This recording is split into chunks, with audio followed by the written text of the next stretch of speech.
안녕하세요. 법인전환 전문가 김센터장입니다. 구독 버튼 눌러주시면 영상 제작에 큰 힘이 됩니다. 감사합니다. 비용 처리 가능한 법인명의 항목 정리. 처음에 회사를 설립한 후 어떤 것들을 비용으로 계상할 수 있는지 정말 헷갈리시죠?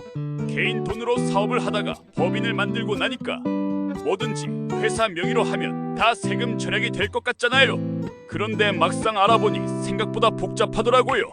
그래서 오늘은 제가 그동안 찾아본 내용들을 정리해서 여러분께 공유해 드릴게요. 사무 관련 항목들. 먼저 가장 기본적인 사무용품부터 살펴볼게요. 이 부분은 정말 많은 분들이 궁금해하시는 영역이더라고요. 컴퓨터, 노트북, 프린터 같은 전자기기들은 당연히 회사 명의로 구매해서 감가상각으로 계상할 수 있어요. 특히 요즘 같은 디지털 시대에는 필수품이니까요. 그리고 문구용품, 복사지, 토너 같은 소모품들도 모두 비용 반영이 가능해요. 사실 이런 건 금액이 크지 않아서 크게 신경 안 쓰시는 분들도 많은데 모아보면 은근히 돼요. 책상, 의자, 캐비넷 등 사무용 가구, 전화기, 팩스기 등 통신 장비, 사무용 소프트웨어 라이선스, 인터넷, 전화료 등 통신비, 차량 관련 처리 방법.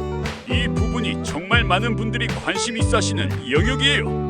많은 대표님들이 회사 차 사면 세금 절약 엄청 되겠네 라고 생각하시더라고요.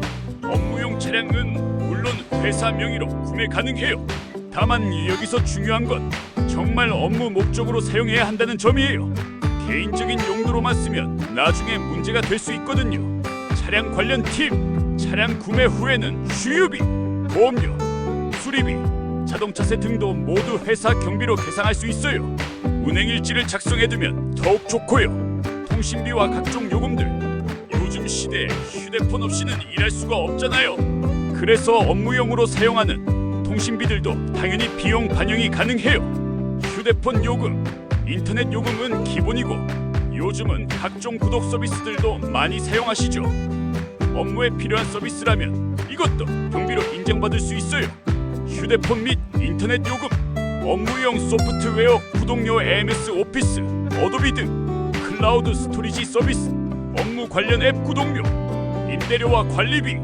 사무실을 임대해서 쓰시는 분들은 당연히 임대료와 관리비를 모두 경비로 계상할 수 있어요. 여기에 전기료, 가스료, 수도료까지 포함되고요. 그런데 혹시 집에서 사업을 하시는 분들도 계시죠? 이런 경우에는 어떻게 해요? 큐앤드어 홈오피스는 어떻게 처리하나요?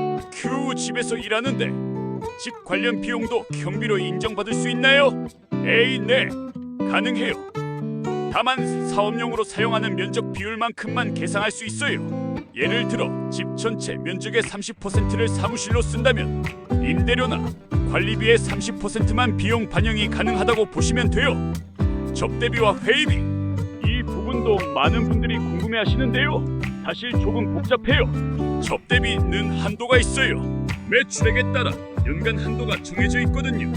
그래서 무제한으로 계상할 수 있는 건 아니에요. 하지만 회의비는 좀 다르죠. 실제 업무와 관련된 회의라면 합리적인 범위 내에서 경비 인정이 가능해요. 주의사항. 접대비와 회의비를 구분할 때는 참석자, 목적, 장소 등을 명확히 기록해 두세요. 나중에 증빙이 필요할 수 있거든요. 교육비와 도서비. 요즘은 평생학습 시대잖아요. 그래서 업무와 관련된 교육이나 도서 구입도 모두 경비로 계상할 수 있어요. 이 부분은 정말 활용도가 높더라고요. 온라인 강의부터 시작해서 세미나, 워크샵 참가비까지 모두 포함돼요. 심지어 업무와 관련된 자격증, 취득 비용도 비용 반영이 가능하고요. 업무 관련 도서 구입비, 온라인 강의 수강료, 세미나, 컨퍼런스 참가비, 자격증 취득 비용, 교육 참석을 위한 교통비, 숙박비, 그 밖에 유용한 항목들. 마지막으로 놓치기 쉬운 몇 가지 항목들을 더 알려드릴게요. 이런 것들도 은근히 도움이 많이 돼요. 보험료, 업무용 차량 보험, 사업자 보험 등, 수수료, 은행 수수료, 카드 수수료 등, 광고비, 온라인 마케팅, 명함 제작비 등, 여행비, 출장비, 숙박비, 교통비, 의료비, 임직원, 건강검진비 일정 범위 내. 그런데 여기서 정말 중요한 건 모든 항목이 사업과 직접적인 관련이 있어야 한다는 점이에요. 개인적인 용도로 사용한 것들은 나중에 문제가 될 수 있거든요. 그리고 무엇보다 증빙 서류를 잘 보관하는 게 중요해요. 영수증, 계산서, 카드 전표 등을 체계적으로 정리해 두시길 권해드려요.